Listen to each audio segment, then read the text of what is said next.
All right. Hello and welcome to Lifestyle Business. I'm Chris Schultz, and today I'm here with our special guest host, Dayo Adiatu. Welcome, Dayo.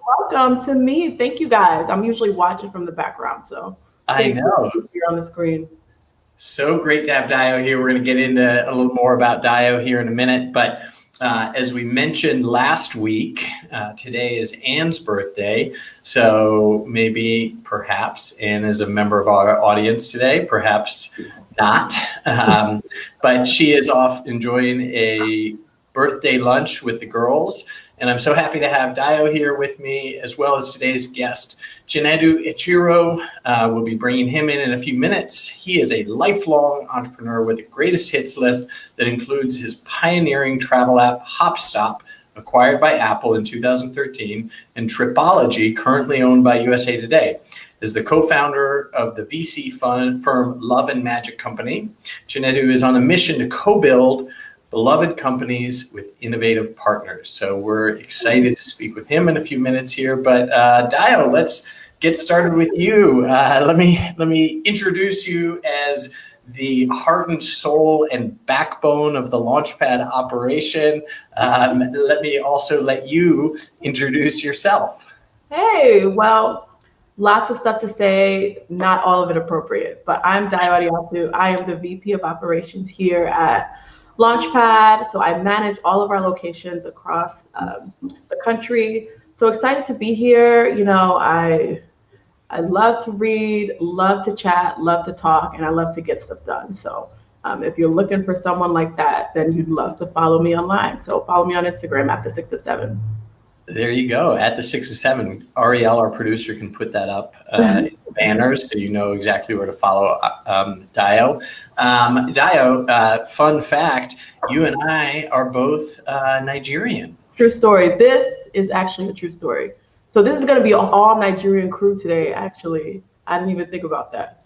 That's going to be good. We're gonna get into some Nigerian, I'm sure some Nigerian chatter. It's been a big week on the startup side in Nigeria. What's been on your radar this week? What have you seen? On my radar, I've seen that Flutterwave recently. What is it? Their Series C. They just had a valuation of about $1 billion. So awesome, awesome news with that. Really good to see that in the entrepreneurial space. It is amazing. You know, a Nigerian unicorn. I think there's maybe been a couple. Chinedu maybe no, but this is a huge growth story. You know, within 5 or 6 years, the team has built an amazing company. Anne and I are very lucky to be investors in Flutterwave. And so that's something that we're giving shout outs to them this week. But you know, really it's a validation along with, you know, many other stories and startups happening in Nigeria right now of how much is going on, how much technology in the startup scene is sort of disrupting commerce, finance on the whole continent. You know, Lagos, Nigeria is really emerging as one of the leading sort of startup ecosystems. You know, I think maybe 5 years ago, maybe it was more Nairobi, Kenya, but you know, there's a lot going on in Nigeria right now. So it's a proud week to be Nigerian, right? It's a proud week. I'll talk to you next week, but this week is okay. Yeah, this week will. Yeah, exactly. We've been through our ups and downs over the last year, so and we can talk about that. You know, there's certainly some struggles as well, but but this is a nice bright spot to be discussing. Exactly. Exactly. All right. Well, what else is going on in your world? Are we starting to see some signs of life in the Launchpad locations? I know we've had the core crews that have been in there, but we're actually things are picking up and people are coming back and getting back to work, right? Yeah, it feels like we were in traffic in the Holland Tunnel, and it just seems like an endless car ride. And then finally, in the distance, there's just a little bit of light. We're almost to the city. We're almost to our destination. So I feel like a little bit of light has poked through in the tunnel in all of our spaces. As we see great stats about, the infection rate for COVID, vaccines being rolled out, our cities, Newark, Stockton, Nashville, feeling more comfortable to leave their homes, to gather, to work. And it's definitely been reflected in our spaces. So just lots more interest, lots more new members, and just a lot more activity, safe activity in all of our spaces. That's great. That's great. Well, two quick things I want to touch on before we get to our guest. But let's talk about vaccines in communities and in folks you're talking to. Are you seeing a rollout? Are people starting to get them? Are people getting on lists? Are people planning to get them? It's an important thing. And I think the Biden administration just announced that. In the first 100 days, there were 230 million vaccines given out. The goal was 100 million, so we're sort of ahead of schedule. What are you seeing? Well, I think in Newark, there's, the list is moving through pretty quickly. Like I have a few friends that have had it, a lot of friends in the medical field, nurses, doctors who have already had their vaccine. And that's because I'm from the East Coast, so that's kind of where my network is. But I also do there's some hesitancy still in my community group. So definitely just eyes open, watching what's going on, and when it gets to us, the normal people, let's see what happens. The normal people, I like that. We're waiting too, but certainly eagerly awaiting it. All right, shifting to the economy, just briefly. The Biden, I think, probably maybe while we're on, is going to be signing the landmark stimulus package. There's a lot of pieces of this legislation. We don't cover all of the politics and everything on the show, but we do touch on it as it relates to entrepreneurs and small businesses. A couple things that are very notable in this is a tremendous focus on low income communities and a child care stipend that is in this that I think is going to be very helpful. And there are a couple things in this that are specifically targeted to small businesses in opportunity zone. I don't. It's not actually called opportunity zones. It's just called low income communities. So I think that overlays with opportunity zones quite well. But we've talked a lot on the show about PPP loans for small businesses. There's a piece of this that is the EIDL loan, the emergency disaster loan that at the beginning of the process last year, they were giving out $10,000 grants. That ran dry very quickly. Not everybody got them. They're re-upping the funds for that. So awesome, the grants. Yeah. So if you run a business either in a Launchpad location, you're in a low income zone if you're in a Launchpad, or there's a couple places you can go look up online. But those $10,000 grants are being the pool of funds capital is being re-upped, and so you do qualify. Go look for it and get yourself a grant. Let's keep these businesses strong in these communities. Yeah, so I know there was some worries about the loans. So knowing that these grants have been re-upped, I know that will be heartening to a lot of people.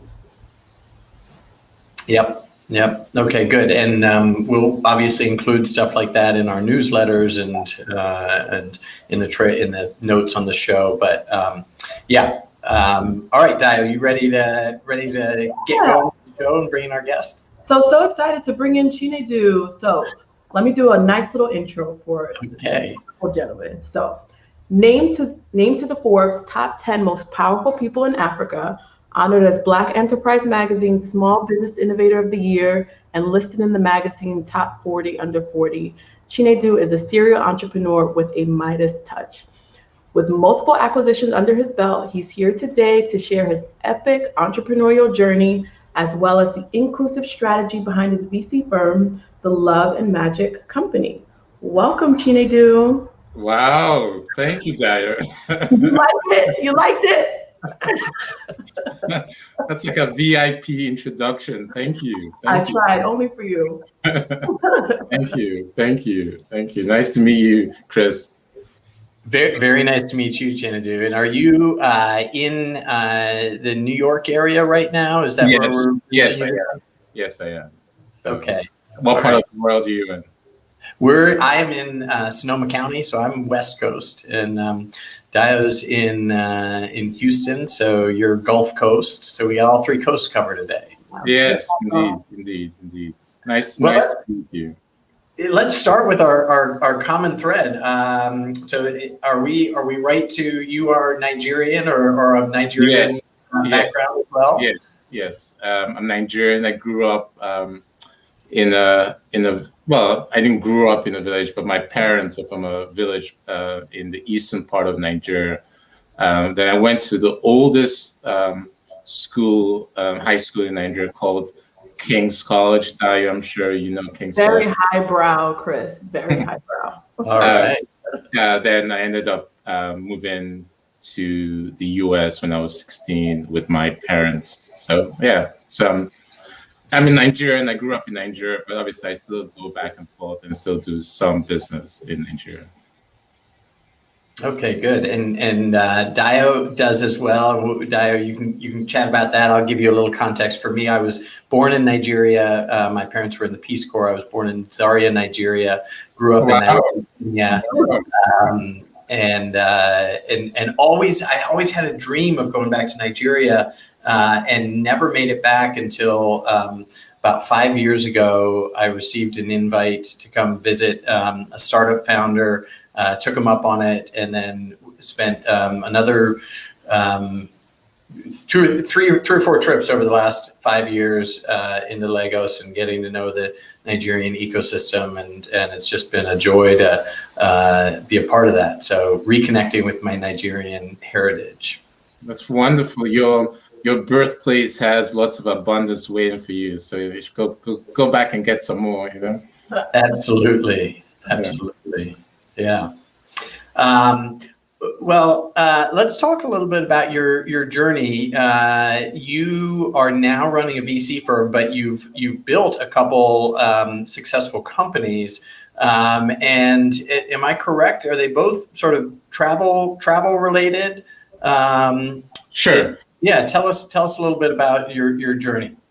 Sure. So it's actually not a venture capital firm. It's more of a startup studio.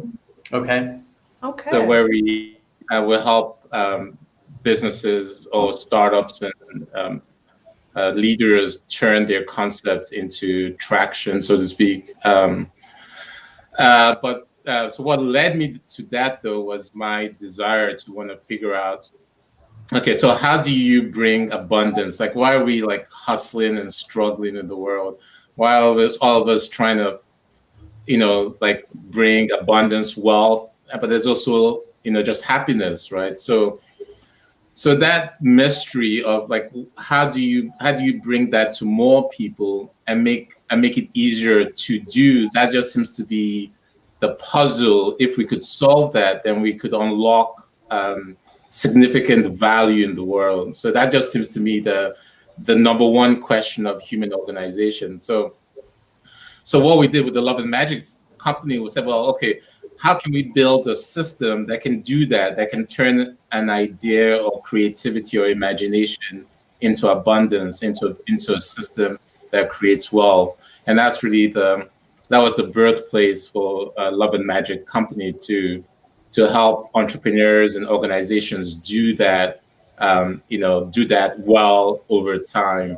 But what led us to that was kind of frustrations with, well, if creating wealth is good and everybody wants you to create wealth, then why can't what's stopping us? Why can't we just do that all the time? But so it's challenging, and I experienced that when attempting to do what I had done with HubSpot a second time.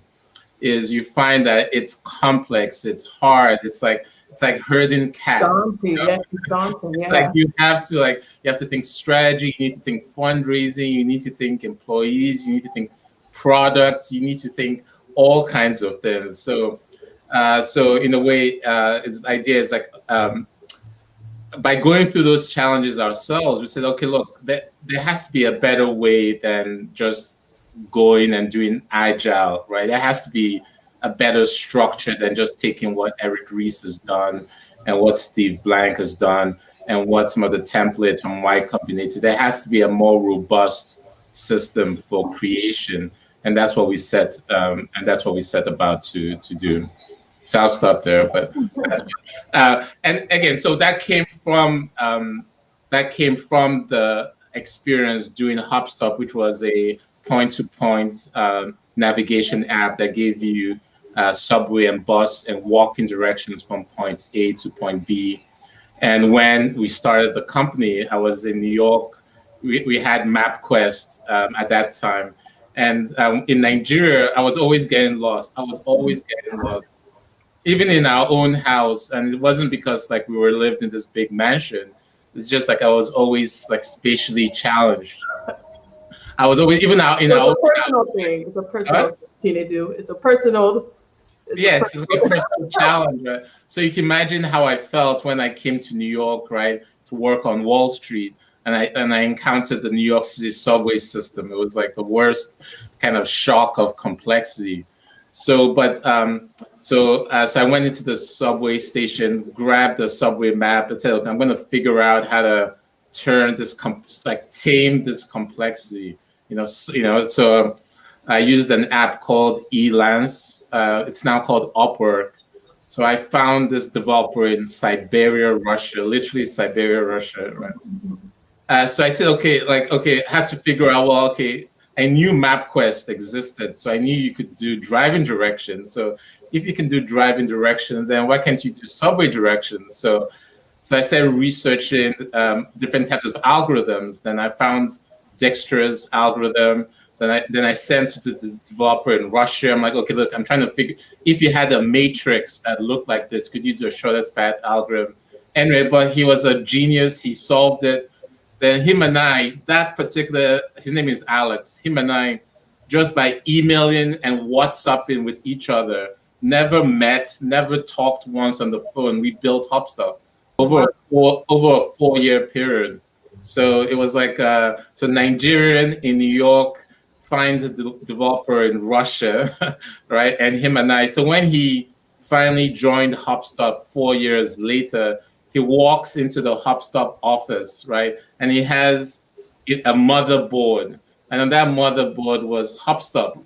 So he was doing it in such a efficient manner that he didn't even bother to buy a full computer. He just bought all he needed to have HopStop up and running. But that was really the story of HopStop. And then when Apple purchased HopStop in 2013, he then moved to Cupertino. So he went from Siberia, New York, and then Apple. So that's his narrative as well. So.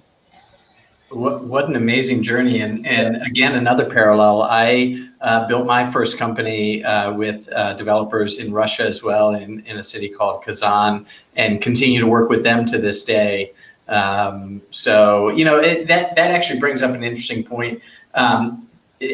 A lot of the startup ecosystem is, there's a narrative which, just very intentionally, even by the name of the show, we call it lifestyle business, because a lot of VCs sort of are anti-lifestyle businesses, right? But a lot of the startup ecosystem is you got to have a technical co-founder. You need to move to Silicon Valley. And, one of the things we try to do is sort of break down these biases against that are just about being scrappy and trying to build something, trying to follow your dream, trying to pursue your idea by whatever means necessary. That sounds like, sort of part of your journey, that you just sort of conveyed. And it also sounds like what you're now sort of trying to solve for people through the Love and Magic company as a startup studio. Yeah, 100%. So, exactly. Okay. So where does wealth come from, right? Where does wealth come from? Because if as investors we want to create more wealth, or as entrepreneurs we want our companies to be valued, and as employees we want our stake in the companies that we work for to be valuable, then that seems to be the number one question. So as we've gone down this kind of rabbit hole of trying to make sense of the system, right? It boils down to really the application of imagination towards the solving of human problems.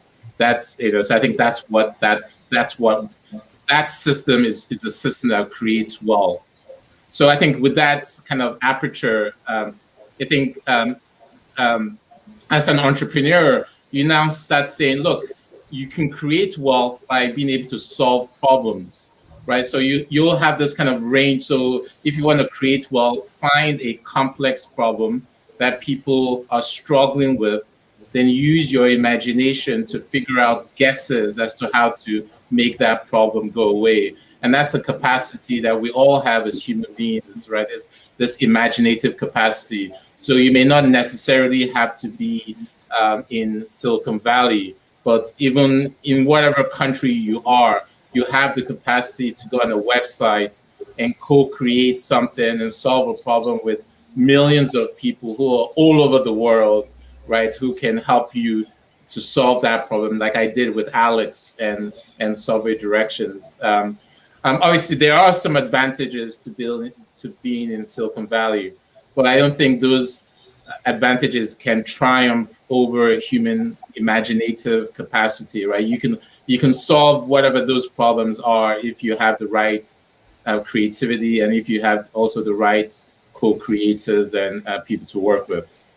And I've kind of heard, we have accelerators, we have all these other different venues for entrepreneurs, and it seems with the data studio, you've kind of changed the tone for that curriculum.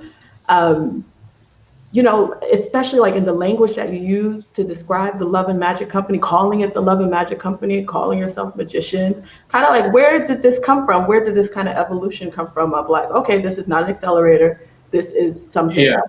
Yeah. So in a way, it's somewhat, it's interesting in two ways. One, because in a way it creates confusion in some ways, but also we think it's the most truthful thing that we could say.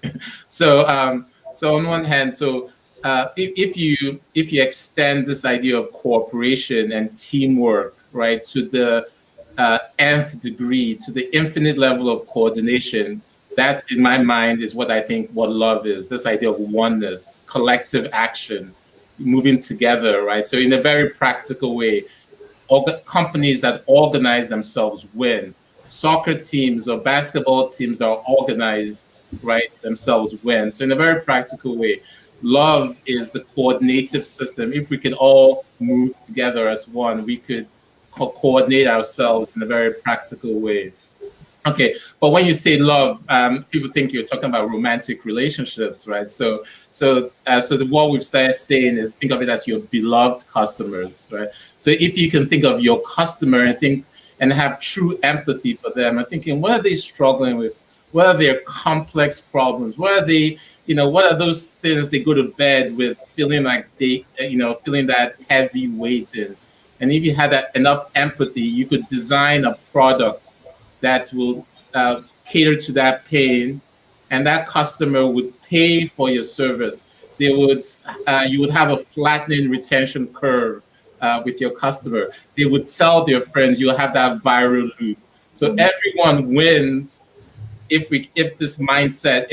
So in a way, it's a way of language in business in a human way, in an understandable way, but in a way that has structural truth, right? Because the reason why Amazon is kicking everyone's butt is because they've turned this scientific process into the way the business works, right? So it's deep empathy for the customers, and then experimenting to see if that guess or that imagination is true. So that seems like that's something we should all do, right? This combination of guessing and then putting some rigor around the guess. Yeah. So. I think that's really interesting, and just it really gets to the core of when you're trying to build a business and trying to create value. You have to solve problems, right? People don't go to an app, don't go to a product because they get notifications and they get the habitual sort of form. That might be a reinforcement mechanism, but at its core, you want somebody to use it because it's useful, right? It has utility in it and it helps solve problems, and that's sort of the language you're using. It sounds, I hear this language and it reminds me of sort of human-centered design. But it really is about sort of an empathy of. Sometimes we get so caught up in, the dynamics of building a startup that are all sort of the other aspects. Yeah, the fame, the prestige. And you forget, right? Exactly. You forget. Hey, I'm trying to solve a problem that people need solved, that they will find value in and utility and use my product, right? Yeah, exactly. And that's just the and there's the difference between sort of the ego-based startup and the service startup, right? That concept, but it appears, it's in my observation of these systems, it appears that if you're catering to the needs, the unraveling needs of people, you're more likely to have sustainable business. You're more likely to sustain your business. You're more likely to succeed over time. The very thing that Fortune 500 companies are seeking now is customer empathy, because they're so detached from the new opportunities that's in front of their customers. So empathy is love is long-term business strategy. It's like if you really have empathy, you're understanding what the challenges are, and you're creating products and services that can continue that love, that relationship you have with your customer. That is sustainable business strategy. And to the extent that you can connect with other people in an ecosystem, right, then that even allows you to sustain that advantage, that business strategy advantage you currently have. And I guess the main point, though, is that empathy and caring for human beings is in the long term, right, the most sustainable strategy you can have. So instead of waiting and adjusting, why don't you just start with that, right? Start with building a company whose purpose is the enrichment of human life. By doing that, you will be unlocking coordination and a tribe that you could never pay enough to organize, right? And in many ways, I think of what you guys are doing is in that way. When you pick a customer and you say, we're going to love you, there's something happens. You bring a certain magic into the system. And what I'm saying is, instead of learning that over time, what if we built companies from the ground up with that intention, where the intention of that company is to have empathy for another human being and elevate their life? If they're able to do that, they're more likely to have a great flattening retention curve. They're able to have stickiness. They will be able to create a wonderful freemium product. They will be able to activate the viral loop that will attract the capital, that will sustain the business, that everyone will support, right? It's like you create this virtuous cycle if you do it this way. So is the approach kind of more for organizations or companies that already exist, or startups, trying to change the language of existing startups, or maybe inviting more people who may not have seen themselves as having space in the startup ecosystem to join this new language? Yeah, I understand. So what we've found is that companies that exist are like any other system. They have life, they have inertia, they don't want to die. And I think what the challenges that the Fortune 500 companies are seeing is that they can't move fast enough for their own good. But I think certain innovators within those companies are doing all kinds of experiments with new types of organizational design to be able to spark innovation, etc. But I think what we've found so far is that when you can build organizations from the ground up that embody the architecture of this sustainable design, which is let the thing you're doing be good. Let it be something that improves human life. And figure out how to solve for the sustainability of it. So how does it make money? How does investors create, how do you create wealth for the people who are in your ecosystem and supporting you, right?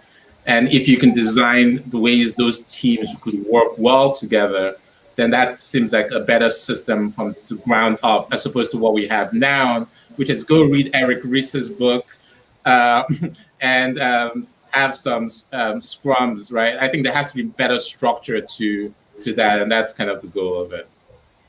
It's so interesting. I think Chinedu, the Eric Ries reference. Sometimes we talk about Reid Hoffman, the blitz scaling, just go as fast as you can. It to me, I've been in the startup world probably like you through several cycles, right?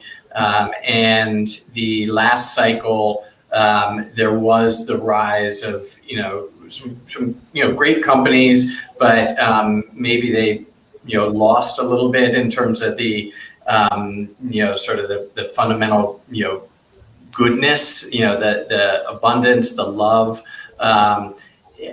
Coming out of COVID and what we're going through right now, we've talked a lot on the show about how the nature of work will be different, right? The structural component of companies, some of what you've been doing for years, I've been doing for years, collaborating globally, I think is becoming more commonplace.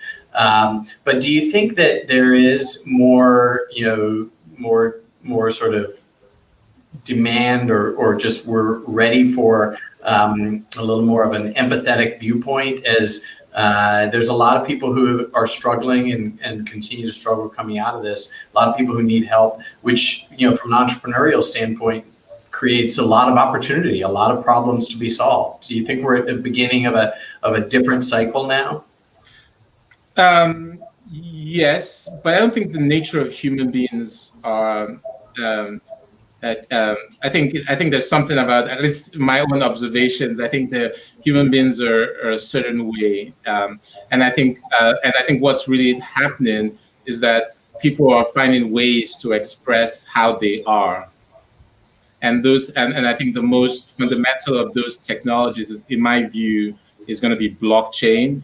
And I think at some level artificial intelligence. So I think those technologies I think are probably going to be the ways that collective consciousness or that collective collaboration happens, right? So I think people have always wanted to be good. People have always wanted to create constructively, but I don't think there's ever been a technology sufficiently robust to coordinate our actions, and I think the blockchain and other kind of distributed technologies can finally do that. So if we can combine a growing global consciousness with ways to activate that, right?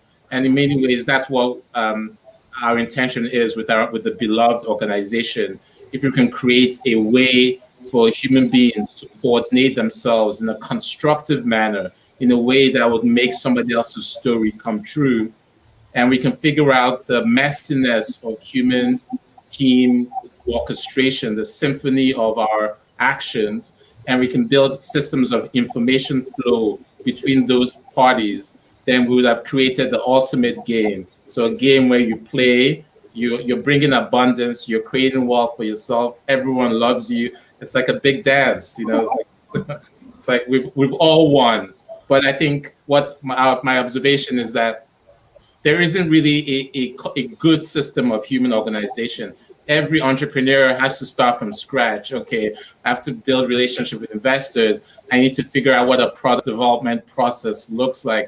I need to, there's so many elements of that process that is so complex that it essentially creates a wall of participation. And I think with enough technology that we can abstract many of those walls away for people to participate. That's great. Yeah, I know I spoke a lot, but This is why you're here. It's okay. Yeah. yeah. So yeah, and in fact, we're actually one of the main areas we're looking at now is opportunity zones. Yeah, and I think for me it was something that I was in this WhatsApp chat just in June of last year actually, and I got this message. It's like, where's the African in the Black Lives Matter movement? I was like, oh, they're talking about me. And like, with all because I came when I was 16, so I've been privileged in so many ways, in so many ways, from Syracuse to Harvard. In so many ways, I've been privileged. And when I got that message, it's like, okay, I've always thought that, okay, the attempts at solving intergenerational Black poverty was, for me, I don't like, if this was a hedge fund or an investment bank, I wouldn't be satisfied with those efforts, right? I wouldn't be okay. So then if I were to approach it from those lens of business and the financial world, how would I look at designing new ecosystems for Black wealth creation or intergenerational Black creation?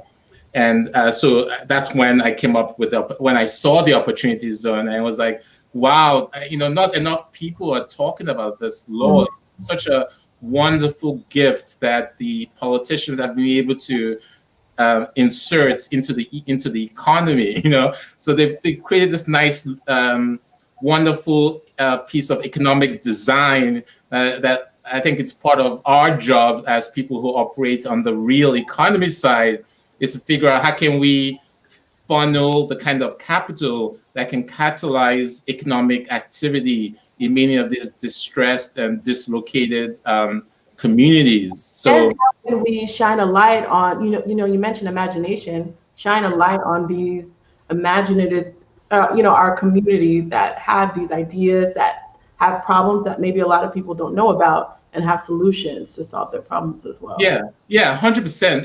And I look at it, I'm like, we're using policies from the 60s and 70s in a time when Elon Musk is sending people to Mars. I'm like, it's just this disconnect, right?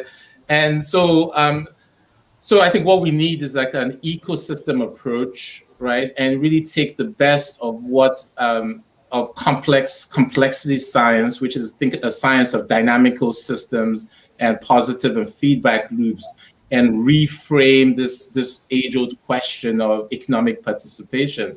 And that if we could design credit default swaps, right, we can do better with like designing these economic systems for these communities better. So that's what so I'm glad that you guys are part of that ecosystem, and I think it's definitely worth investing more energy to catalyze the imagination value you talked about.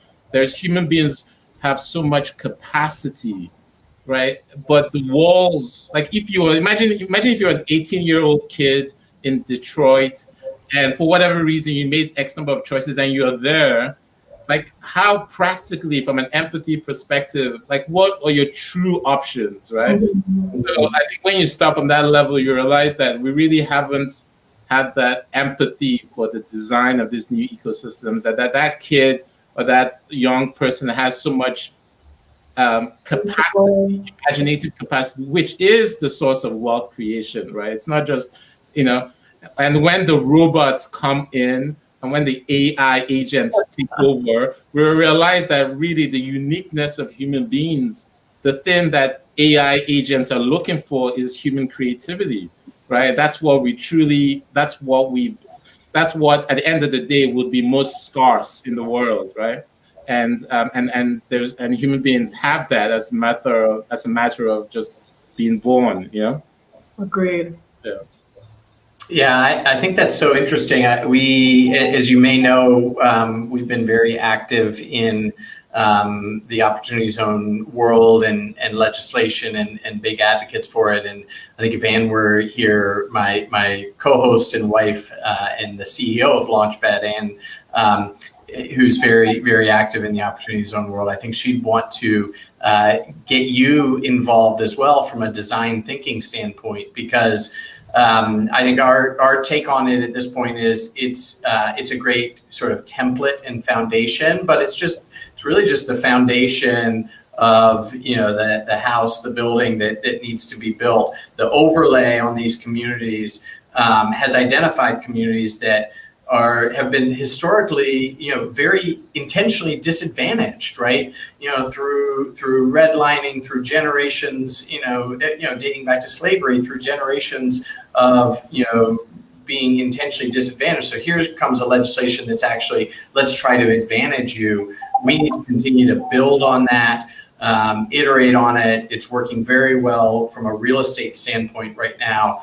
It's not working as well as it should yet from an operating company standpoint, but I think that there's tremendous potential, and I think from our vision for Launchpad, you nailed it. The best way to create job creation and generational wealth creation for anyone, but in particular for disadvantaged communities, for people of color, is through entrepreneurship, right? Through starting a company, creating a job for yourself, then hiring people, buying a house, all of these, very things. And it doesn't have to be about creating a Flutterwave, creating an Uber, creating a unicorn. You can do that just by creating a great business. Now, we wish you all the best. If you're ambitious enough to create one of those world-changing companies, that's great. But I think that therein, for me, lies the potential of opportunity zones and what we really hope to see, because there is now a focus on how do we advantage communities that have been traditionally disadvantaged. Yes, yeah, 100%, and that's a conversation I'd love to continue having with you. Is the realization that it takes, in Africa they say it takes a village, or in other words they say it's like if you want to go fast, go alone. If you want to go far, go together. Mm-hmm. Right. The idea of I think what you need is a full ecosystem. You need a stack. You need a stack of innovation to really unlock the entrepreneurship in many of those communities, and collaborations like hopefully the one we will have at some point. I think is what's needed. Because when the thing that blocks creative expression is the unknown, right? Mm-hmm. That's so even sorry to interrupt, but just sometimes even a common language. So a lot of times I hear the startup lingo, the startup language, like the jargon, and it just doesn't make sense. Sometimes. Yes. I mean, it doesn't mesh with the imagination when, so being able to understand each other as we're sharing ideas, as we're sharing opportunities, I think that's important too, like just being able to communicate. Yeah, very right. Mm-hmm. Yeah, so if you're French and if you're speaking Igbo and I'm French, like you're saying words, but I understand what you're saying. So if you explain how to turn on the tap, like I'm confused, right? So it's complexity. So as you said, yeah. So shared language is critical for us to be able to kind of communicate and coordinate with each other. 100%. Yeah. But it's available now, right? So if information is what creates complexity and not having the same language for things, right? Then if we just focus on information, then we would just that's just the first place to look, right? Exactly. So, yeah, so that's the first place to look. And I think so we find the information, then we look, then we use our imagination to figure out how to unlock value, how to combine that value differently. That seems to be the universal playbook for all wealth creation. You take a problem that's complex and you deconstruct it in a way that organizes it, and then people pay you for it, right? Right. So we should just take that same playbook and look at opportunity zones and take that complexity of that wicked complexity and tame it. And by that act of taming, we would unlock wealth that the participants, the people who live in these opportunity zones, can actually participate in, right? So that's on a high level. That's my sort of high level kind of playbook. But working with people like you, I think is ways where our practical ways to now make it kind of operational, in a very practical way. Well, that's great. I look forward to continuing that conversation. But before we let you go, let's make sure our audience knows how they could also work with you. Can you tell us a little bit about how you work with startups, how you engage, where they can contact you? I'm curious about how many projects you work on, how you take them on, what that's like. Sure. So right now, my focus is on building these startups focused on opportunity zones. So if you're an entrepreneur, if you're an investor, if you're a city civic leader who's looking to activate this environment, then you can just email me at chinedu@loveandmagic.com, particularly focused on entrepreneurs who are interested in solving problems faced by people who live in these communities. So that's best. And LinkedIn is probably the best way to just keep track of me or what I'm saying. Okay, great. Tayo, let me give you the last word. If you have another question, then we'll let Chinedu go, and you and I can wrap up. Last word. Thank you, Chinedu. I'd love to get like a little soundbite on just a little soundbite on how you feel love is the future of work. If you could just give it to me in 2 sentences. Sure. Love is the future of work because at the end of the day, we want to move together, right? It's easier when we move together. So love is the future of work because at the end of the day, we want to move as one. If we move as one, the journey is easier. Instead of going fast, we can go far. So in a very real way, love is the future of work because we want to go far, and if we want to go far, we have to go together. Thank you. Well, thank you so much for joining us today. We'll let you go now, but look forward to more conversations in the future and the opportunity to work together again. Okay, Samir, I enjoyed this wonderful experience. Dario, thank you. Chris, thank you for having me on. You're welcome. All right. Well, that was great, Dayo. What an interesting conversation. I really like his philosophy and his focus on opportunity zones, and I think that we're going to find more intersections and ability to work together. Before we sign off, we've got some member magic this week. Oh yes. Who Ann and I usually bounce back and forth. Do you want to take Stockton, and then I'll go ahead and take Stockton. So member magic in Stockton, we are shining the spotlight on Seed. So Seed is a Stockton organization, and they've been making waves in the media over the past week because the results of their guaranteed income program were finally revealed. So starting in 2019, Seed started giving 125 people $500 a month for 2 years. According to a research company, after a year of operating the program, they found that the recipients were more likely to obtain full-time jobs, and they primarily spent their money on basic needs, or they paid off debt, and all around saw an improvement in emotional health. So go ahead, Seed in Stockton, California. That's so awesome. And there's a lot of recognition for that project. In fact, the former mayor of Stockton, Michael Tubbs, I think is just joining Governor Gavin Newsom with the state of California to continue to advocate for UBI. In fact, he's got a interview coming up. He's doing a fireside chat with our other friend, Andrew Yang. So I love that we've been able to, connect. I don't know two of those, but we've been an intersection point, and they're both going on to do great things. Over to Newark, Tiffany Elish, aka the Budgetnista, was featured on the front page of the New York Times. Wow, that's amazing. With an amazing launch, Money Magazine, Essence Magazine, and the White House all in the last few months. She is really blowing up. So go Tiffany. New book. Yeah, and she's the best place to follow her, I think, is the Budgetnista on Instagram. That's sort of her most active social. So go follow the Budgetnista on Instagram. All right. Well, we'll get into the outro in a second, but Dio, I also just wanted to take a moment. Monday was International Women's Day. I wanted to celebrate you. Oh, thank you. Celebrate Ariel. I'm going to do this. Watch this. Let's see if I can bring in Ariel for a minute. We never show Ariel. Our fabulous producer, Ariel.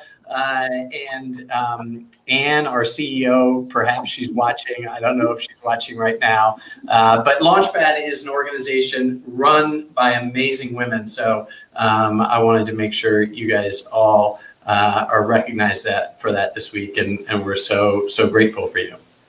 Thank you very much. All right. Ariel, let Ariel go. I was like, bye. She's going to kill me. All right. Next week, we'll be back with our guest, Dan Pearson. He'll be talking to us about how he's working on making companies, helping companies create happier, healthier, more productive workplaces as the CMO of Unsettled. And always, as a quick note, if you want to catch up on all of our past episodes, you can subscribe here on the LPTV programming channel, or subscribe and like our podcast, Lifestyle Business, wherever you listen to your podcasts. So thank you. It's been an absolute pleasure having you join today. I hope you'll come co-host with me or Anne anytime. Yeah, on another birthday. I've got you on another birthday. So, okay. And the perfect timing. The light hits me perfectly at this time. So I'll definitely. Yeah, looking good. All right, good. Well, thanks so much for tuning in to our audience, and we will see you guys next week. All right, take care, y'all. Bye.